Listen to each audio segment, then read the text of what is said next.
que é a DR educacional? Como o próprio nome já diz, DR, né? Vem do meu nome, né? DR, Daniela Rubi. E DR também vem no sentido de resolver as nossas DRs. Sabe aquela DR que cada um tem na sua casa, relacionada à educação de filhos? Ou aquela DR que você, professor, tem na sua sala de aula e que tá difícil de alguém responder para você, para resolver essa DR?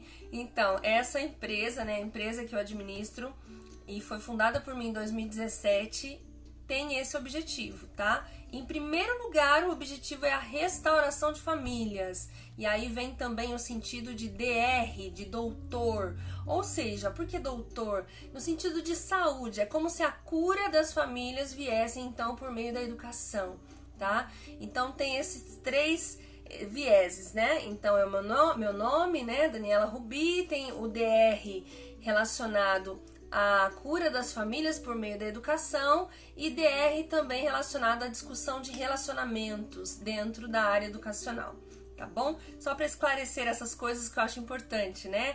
Vocês conhecerem também. Tenho trabalhado então como consultora educacional, tá?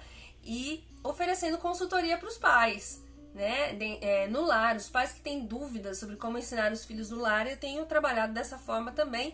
E também atuado com professores, dando capacitações e cursos e tudo mais. Mas vamos passar pra frente, que senão vocês vão achar que eu tô fazendo aqui uma propaganda, né? Um merchan a respeito da minha empresa. E esse, no momento, apesar de ser algo muito bom, não é exatamente o objetivo dessa live, ok? Essa live em si, ela tem o objetivo de oferecer para vocês um momento de bate-papo. Realmente, eu gostaria de ouvir a voz de vocês, eu gostaria de ouvir aquilo que vocês têm para me perguntar. Então, nessa live especificamente, ela não tem um tema fechado, entendeu? Ela não tem um tema específico que nós vamos dizer, vamos falar sobre isso hoje. Não, é um bate-papo. Portanto, eu quero que você já vai pensando nas suas perguntas para que a gente possa responder aqui, né?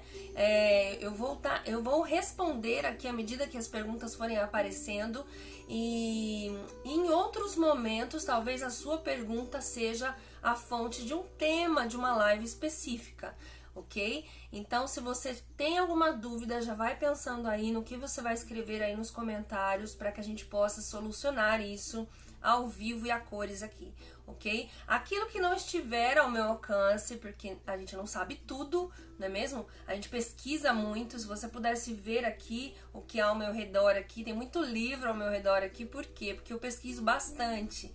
Então, aquilo que não dá para responder agora, eu prometo para você que eu vou estudar e a gente vai trazer aqui pela DR Educacional outras lives que venham responder essas mesmas questões, tá bom?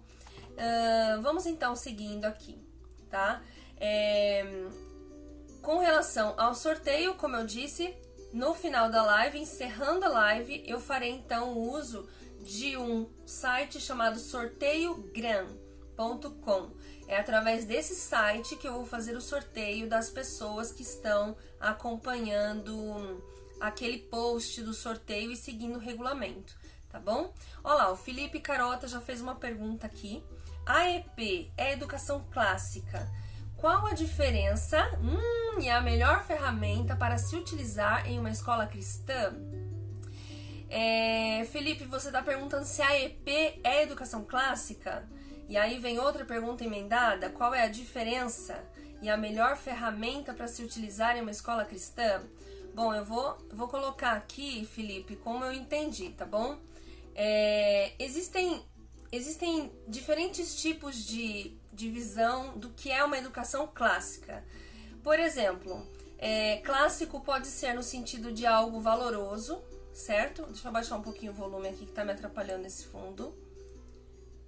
No sentido de algo valoroso, né? Algo clássico. Então eu falo assim, nossa, esse livro é um livro clássico. Vou até mostrar pra vocês aqui um livro clássico que eu estou lendo junto com os meus filhos. Já aproveito para dar a dica de leitura. Não repara que ele está bem velhinho, tá vendo? O dorso dele tá caindo, coitado. Esse livro aqui, Sem Família, estou lendo com os meus filhos. Meus filhos estão amando essa história. A gente já tá indo para mais da metade do livro, né? E ele tá velhinho, mas por que ele ainda é bom? porque ele é um clássico, tá? O vocabulário elevado, ele traz princípios e fundamentos que estão de acordo com a verdade, nada daqui fere a integridade das crianças. Então eu diria que esse livro é um livro clássico. Nesse sentido, a Educação por Princípios é clássica. Também porque ela vem com a origem dela do próprio Gênesis, né? A própria origem da abordagem, ela vem de Gênesis, né? E ela traz aí toda a fundamentação dela desse viés, tá bom? Só um minutinho, gente, tem alguém batendo na porta. Sabe quem é? A minha cachorrinha. Eu vou abrir pra ela, só um minuto.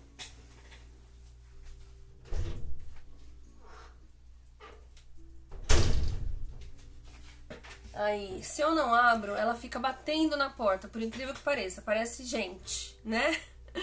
Então, quando a gente analisa as abordagens que estão por aí, eu estou comparando agora, vou dar um exemplo para vocês, entre a educação por princípios e a educação clássica que eu tenho visto em alguns lares, tá?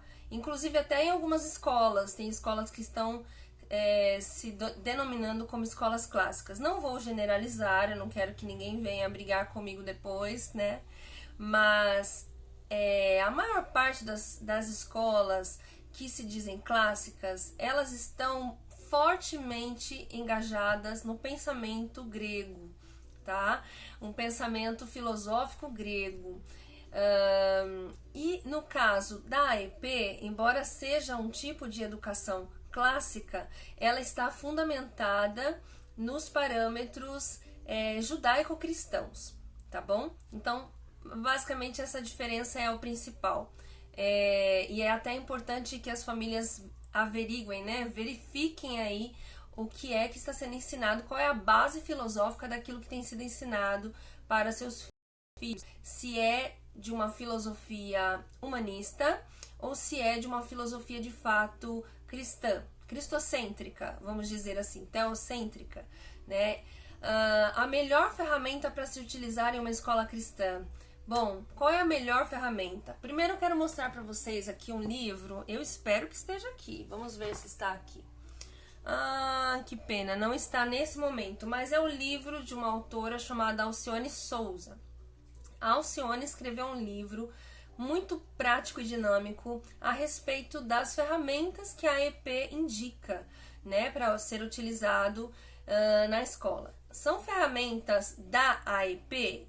Não, são ferramentas que foram indicadas pela abordagem educacional por princípios, mas se você for escafrunchar na história aí, você vai ver que já utilizavam-se a linha do tempo, já faziam uso de avaliações reflexivas, afinal de contas, todo mundo se avalia em algum momento da vida, mas houve nesse livro, pela Alcione Souza aí, uma estruturação das ferramentas que a EP traz como ferramentas indicadas para o trabalho em sala de aula ou em casa mesmo. Então são 12 ferramentas que a abordagem educacional por princípios recomenda utilizarmos, ok? Eu vou falar os nomes aqui para vocês. A primeira delas é a constituição de classe, que aqui em casa eu utilizo como sendo constituição do lar. Tem a produção de texto, né? Uma ferramenta de ensino e aprendizagem também. A avaliação contínua, que é a reflexiva, posso dizer assim. O fichário, né? Uma ferramenta poderosa para transformação de caráter, estudo de palavras, linha do tempo, estudo de clássicos, estudo de biografias, belas artes, oportunidades de serviço, memoriais e celebração da aprendizagem. Eu sei que eu falei rápido demais e você que está anotando deve estar brava comigo, né? Dani, não tá dando tempo de anotar. Relaxa, a gente pode depois falar numa live especificamente sobre cada uma dessas ferramentas, tá bom? Desde já eu adianto, Felipe, que não tem nem como eu dizer pra você qual é a melhor ferramenta para ser utilizada numa escola cristã, porque todas elas são parceiras umas das outras, sabe? E cooperam com a finalidade de promover a educação, o crescimento, o desenvolvimento dos nossos filhos e dos nossos estudantes, tá bom? Aliás, gente, é importante eu falar uma coisa pra vocês. O que é educação na cabeça de vocês? Define pra mim aí nos comentários. Definam pra mim o que é educação. O que é educação pra você, gente? Vamos lá, quero interagir com vocês nesse sentido. O que é educação? Se pudesse definir aí no dicionário segundo Josi, no dicionário segundo Thaís, no dicionário segundo Felipe, o que é educação? Vamos lá, coragem. Educação, Timóteo 3,16. Olha aí, hein? Top. O que mais? O que é educação, gente? Vamos comentar aí.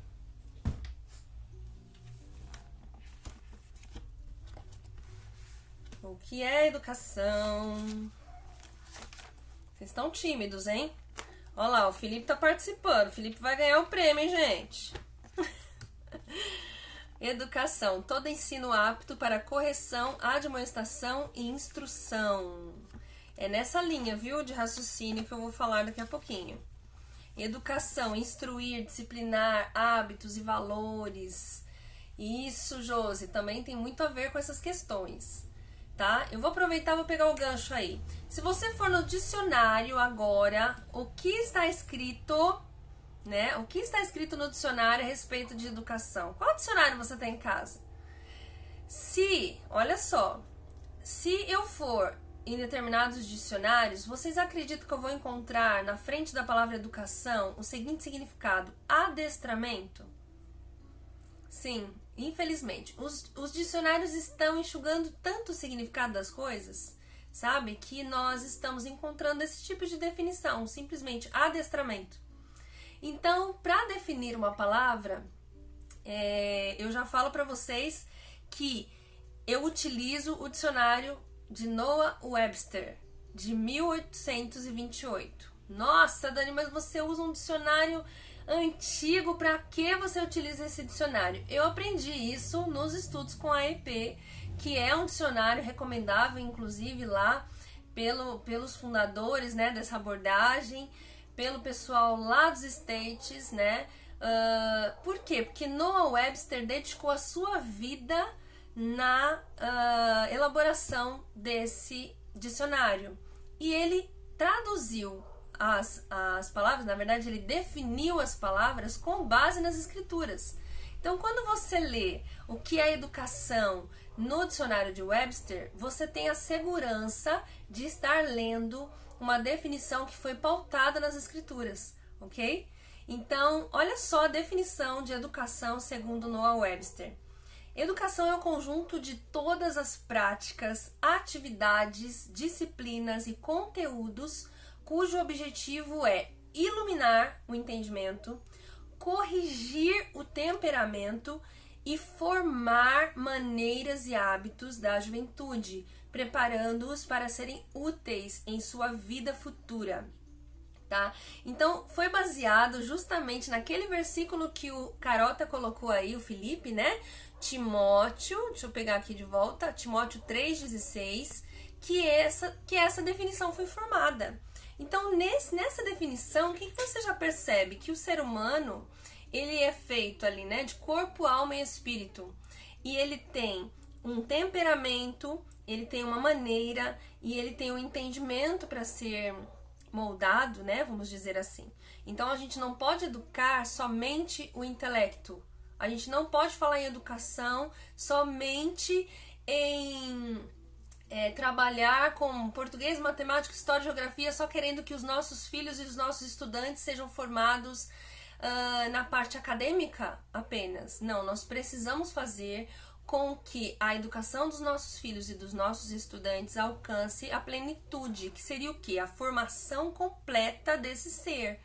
Ok? Então, quando você ensina matemática, português, história e geografia, você não pode só pensar no Enem, entende? Se você pensar somente no Enem, somente no Enseja, somente nas provas acadêmicas, né, na FUVEST, enfim, você está somente focando em um aspecto.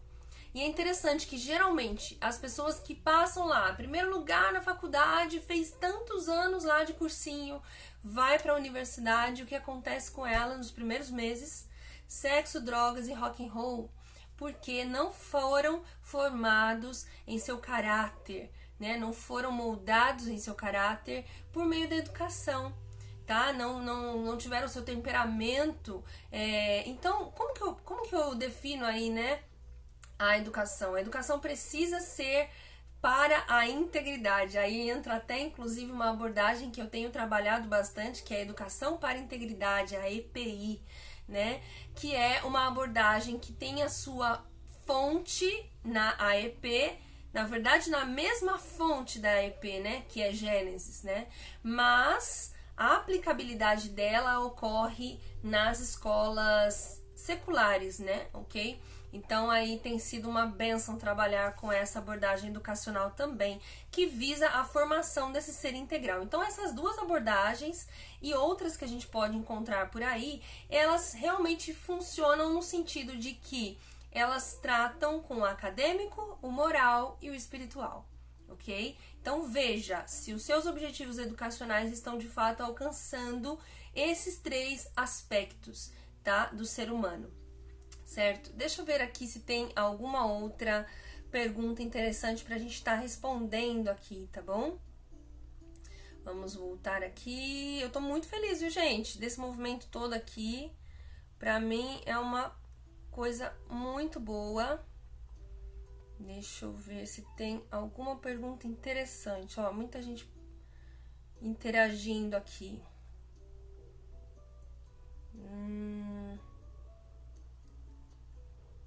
Como fica? Olha lá, a Thaís perguntando, a princesa Tata Batata. Dani, uma dúvida que acho ser comum a muitas pessoas. Como fica o relacionamento interpessoal das crianças que são educadas em casa? Era tão gostoso o nosso tempo de escola, as amizades, né? Ela está colocando aqui, gente, uma situação comum. Realmente, eu fui muito feliz na escola, junto com a Thaís, inclusive. A Thaís era minha amiga de sala de aula. A gente praticamente tava trocando as fraldas juntas, né, Thaís? Thaís, é o seguinte, hoje o homeschool é quase uma necessidade, tá? Por quê? Primeiro a gente precisa entender que há um contexto de doutrinação nas escolas. Se você ainda não conhece esse contexto, se vocês, né, que estão me assistindo ainda não conhecem esse contexto de doutrinação ou de deturpação daquilo que a família ensina, ok? Eu quero que vocês leiam, anotem aí, Maquiavel, o Pedagogo. Esse livro, ele tem alertado muitas famílias. Tem até outros títulos que a gente pode estar colocando aí nos comentários, se vocês puderem inserir esses títulos aí, tá? São livros que denunciam algo que na minha época os meus pais não sabiam. E outra, meus pais não tinham ali condições de estar me educando no lar, o homeschool não era comum naquela época, ok? Hoje nós temos aí mais de 7.000 famílias educando seus filhos no lar, né? Então é algo... Eu tô falando 7.000, gente, mas esse número já aumentou bastante, viu? Porque esse número eu tinha há 3 anos atrás, tá? Mas como fica? Eu vou direto para essa questão, tá, Thaís? Primeiro a gente tem que entender o contexto, obviamente, das escolas, do contexto educacional atual, tá? E essa questão da socialização, ela é proporcionada pelos pais. A gente oportuniza essas situações de interação, ok? Lembrando que a socialização na escola, embora naquela época nós fôssemos muito felizes, né, com a socialização que nós tínhamos, que era uma coisa muito mais leve, muito mais gostosa, até a geração naquela época era gostosa, a gente ia a pé pra escola. Hoje em dia o pai leva de carro, porque se entregar a pé é perigoso acontecer alguma coisa no meio do caminho, né? Mas, atualmente, vamos dizer assim, a socialização é um mito.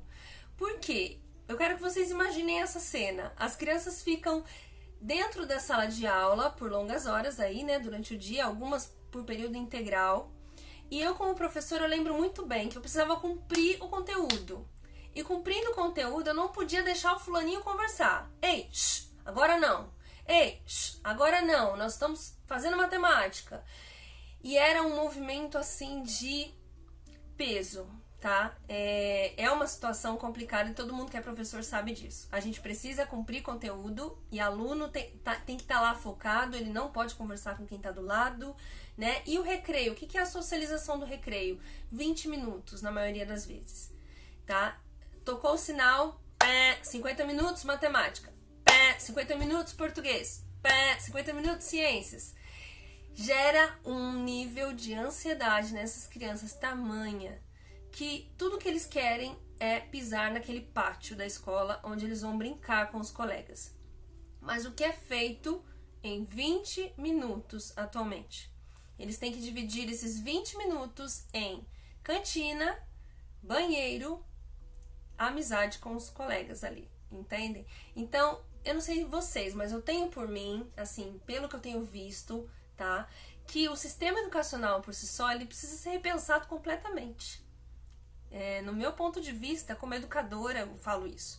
Porque as crianças, elas vão num nível de ansiedade tão grande e hoje a gente está vendo muitas crianças sendo diagnosticadas com TDAH, déficit de atenção, disso, daquilo, dopadas, né, com medicamentos para que elas possam se concentrar, mas o próprio sistema não proporciona esse ambiente de concentração para o estudo, né? Então, o homeschool, nesse sentido, ele é maravilhoso porque nós temos aí o aconchego do lar para o estudo, mas não só o lar.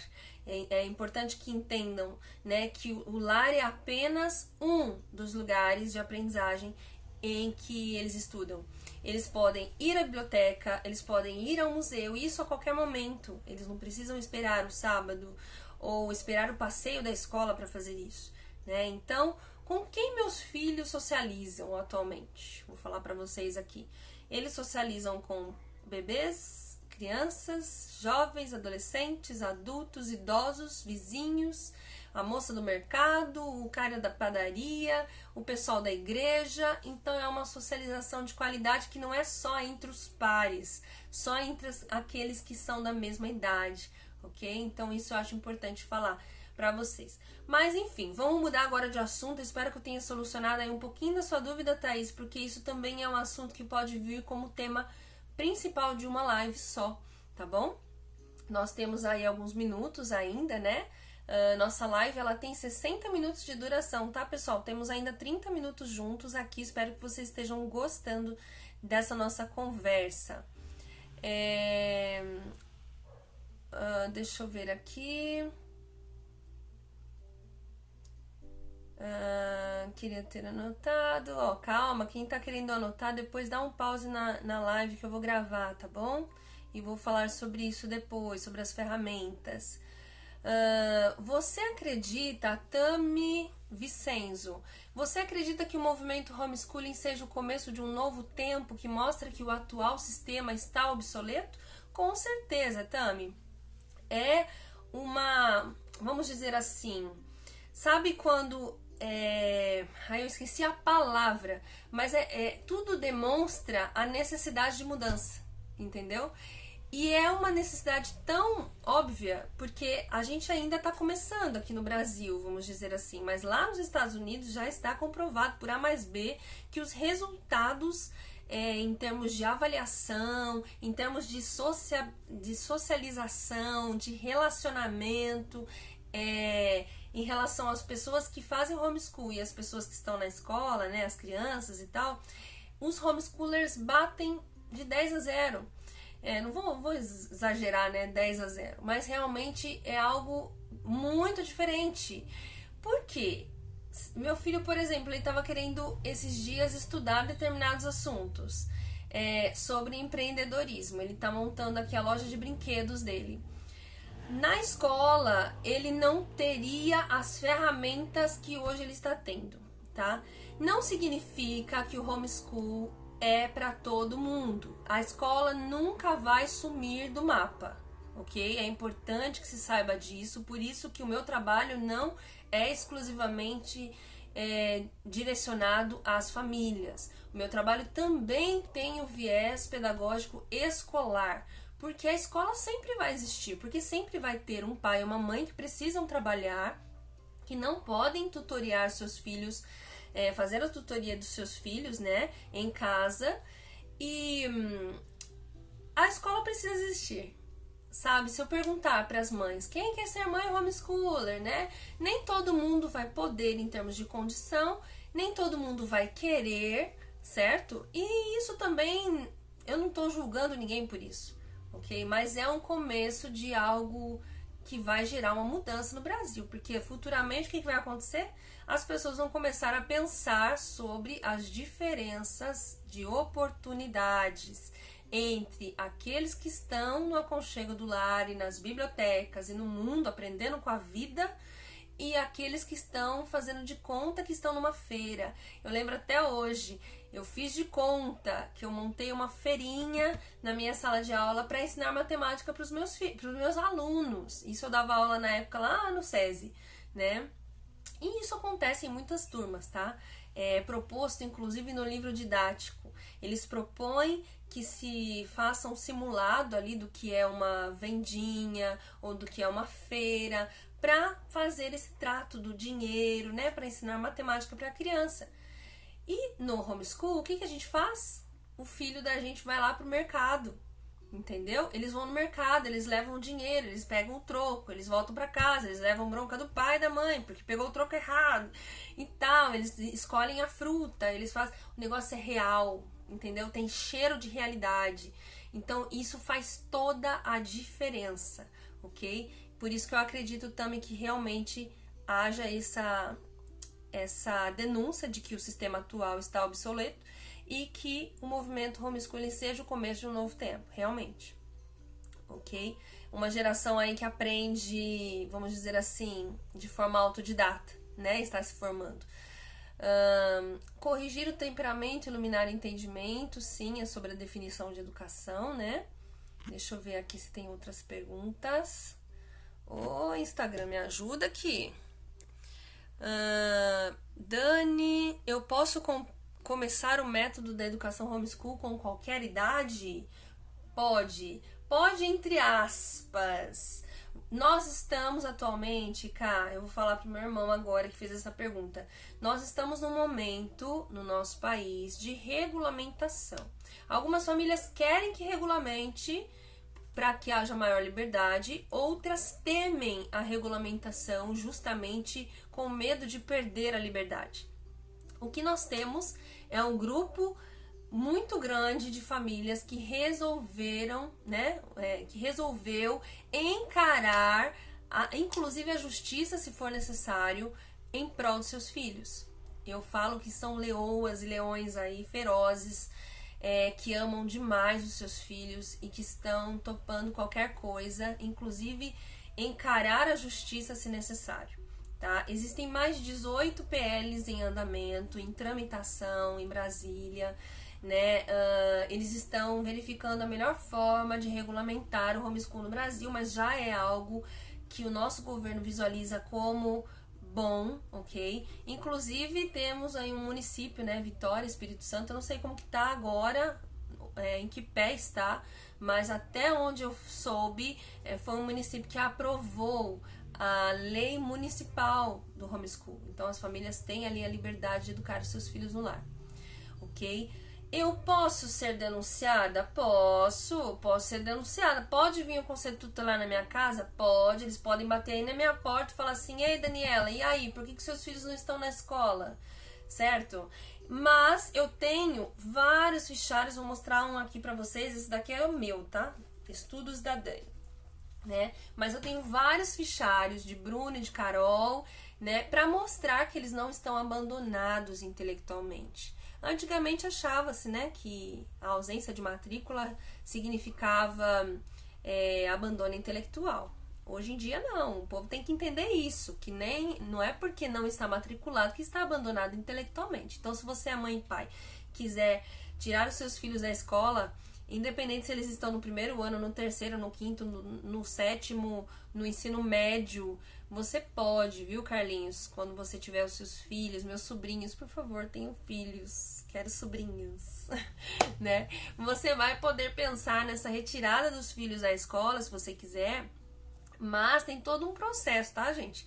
Tem um processo de desescolarização, inclusive da nossa mente. É um processo meio doloroso, né? A gente pode falar numa live somente sobre desescolarização. Gente, vai anotando os temas aí, viu? Não tô anotando nada. Depois você me passa uma lista aí dos temas pra gente tratar nas lives, ok? Mas, respondendo sua pergunta, Carlinhos, podemos tirar os nossos filhos da escola? Começar o método de educação homeschool em qualquer idade? Sim, mas saiba que você poderá estar enfrentando a justiça por causa disso. Portanto, tem que ser algo muito bem pensado, pensado no sentido assim, não vou tirá-los para deixá-los abandonados intelectualmente. Vou tirá-los da escola para oferecer algo melhor. No meu caso, né, com relação ao Bruno e a Carol, eles saíram da escola pensando justamente na necessidade deles. Necessidade de Bruno, necessidade de Carol, e toda vez que eu vejo assim necessidade, eu pergunto para eles: vocês querem voltar? Vocês podem falar que querem voltar e vocês voltam, né? Eu posso fazer essa pergunta pro meu filho, eu tenho total liberdade para fazer isso. E eles dizem: ah, não, mãe, a gente gosta de estudar em casa. É lógico, porque apesar de ter que acordar cedo, né? Fazem as coisas no tempo deles. Não é um ensino saboroso, né, contagiante, porque estuda com base naquilo que eles gostam, eles estão de olho lá no futuro. Ai, quer ser piloto de avião, então vamos estudar ciência e geografia focado nessa área, né, da aeronáutica, entenderam? Então, tudo isso, né, é importante, ok?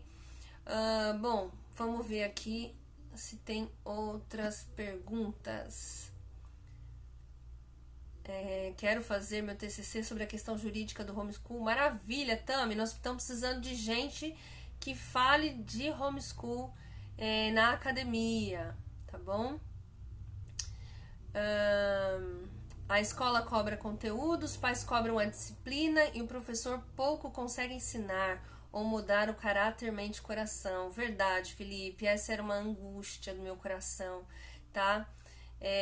Vou falar aqui pra vocês de um sonho que eu tenho. Eu sonho com um lugar. Eu sonho não, porque eu tô acordada, né? Quem sonha tá dormindo. Eu tenho um alvo, né, na minha mente aqui, de criar um espaço livre de aprendizagem, sabe? Um espaço onde eles podem entrar e sair, as famílias possam utilizar desse espaço, inclusive com consultorias disponíveis aos pais, né, cursos de capacitação a eles também, mas um lugar onde o ensino seja livre. Vocês conhecem a Escola da Ponte?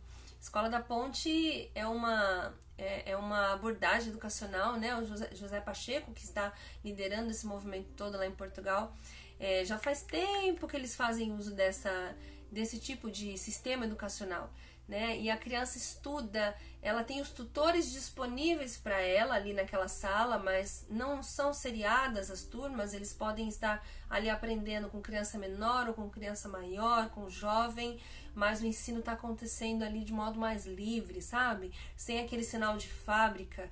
Isso é maravilhoso, gente, não tem nem o que falar. Meu filho tem 6 anos e já tem ansiedade, volta para a escola e fica pior. Ele reclama muito do pouco tempo do recreio. Exatamente. Em casa, quando nós começamos o homeschool, o Bruno ele era muito agitado. Caiu um lápis, ele olhava, né? Caía outra coisa, ele olhava. O fulano tossiu, ele olhava. Então ele era muito agitado, tanto que ele teve uma solicitação de que eu procurasse um laudo, né, na época, por uma escola particular, inclusive solicitaram esse laudo porque achavam que ele tinha TDAH. Mas eu suspeitei, porque eu falei, se meu filho consegue assistir um filme do interesse dele por mais de 1 hora, sentadinho, bonitinho, focado, eu acho que ele não tem esse negócio não, né? Conversei com meu marido e tudo mais, e logo em seguida nós começamos homeschool. Eu posso até contar um dia pra vocês como foi todo esse movimento de início, né, do homeschool. Mas a partir do momento que nós começamos a ensinar no lar, ele aquietou, ele acalmou, veio uma paz que excede todo entendimento. E assim também com a Carol, como ela aquietou quando começou a estudar no lar, sabe? Abrandou, né? Aquela agitação toda. Então não coopera. Eu falo que hoje em dia a gente tem que pensar numa solução para o sistema educacional brasileiro, gente. Eu tô de olho nas escolas porque enquanto eu tô lá, eu tô pensando como resolver esse sistema educacional brasileiro. Eu sei, eu só sou a Danielazinha que nasceu lá em Amparo, mas a minha vontade, do fundo da minha alma, é criar uma situação e falar: eureka, eu sei como nós podemos solucionar esse sistema brasileiro. A questão é, querem solucionar? Né? Querem solucionar o sistema educacional? Não sei se é interessante para todo mundo isso, né? Então, essa é uma questão para se pensar. Até perdi o fio da meada que eu estava falando, mas tudo bem. Até que momento educar em casa? Maristela perguntou. Até que momento educar em casa? Olha, Maris, é o seguinte...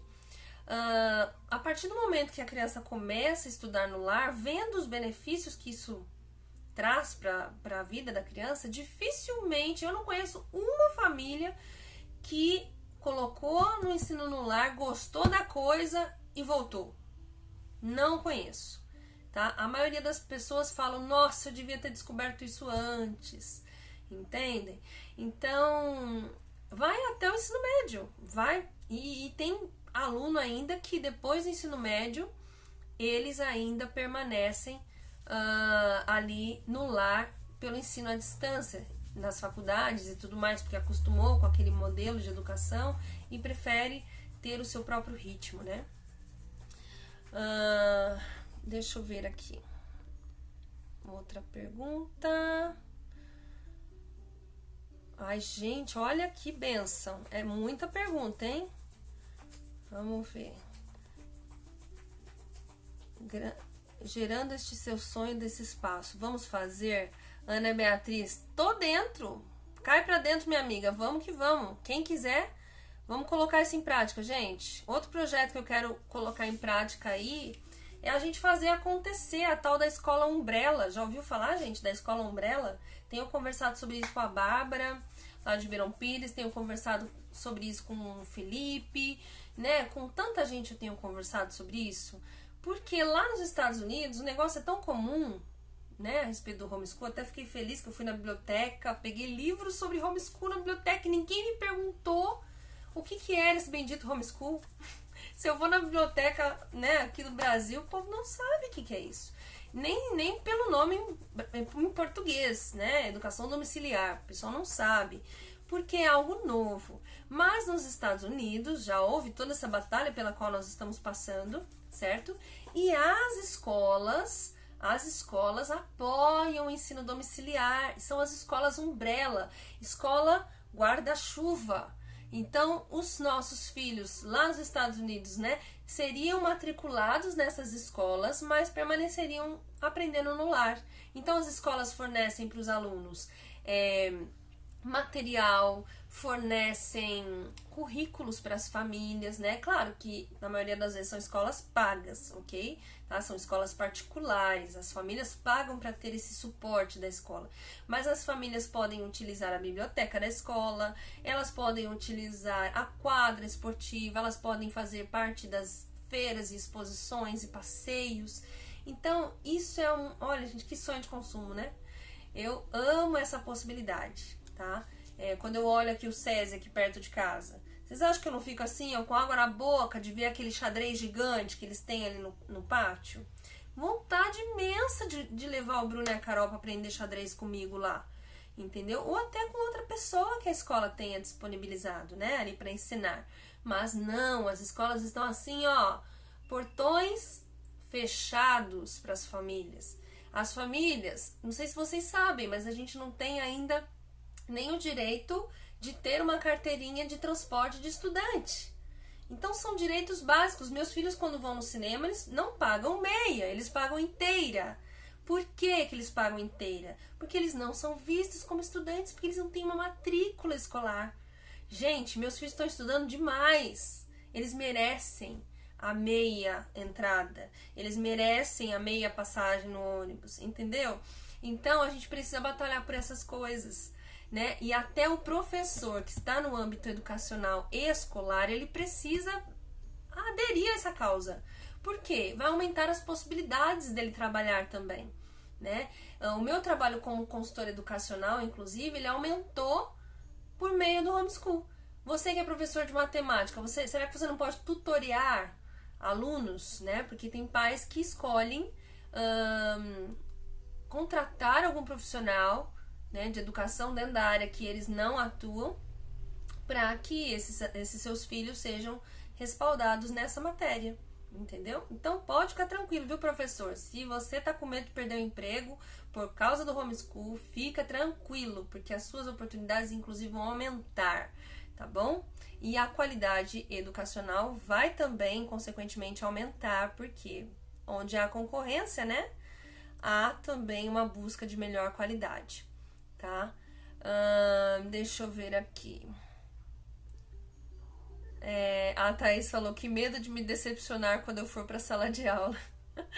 Verdade, né, Thaís? Não, mas você vai ser uma ferramenta poderosa dentro da sala de aula, viu? Com todo o seu jeito dinâmico de ensinar, eu tenho certeza que você vai superar todas as dificuldades e vai começar, como sonhadora que você é, né?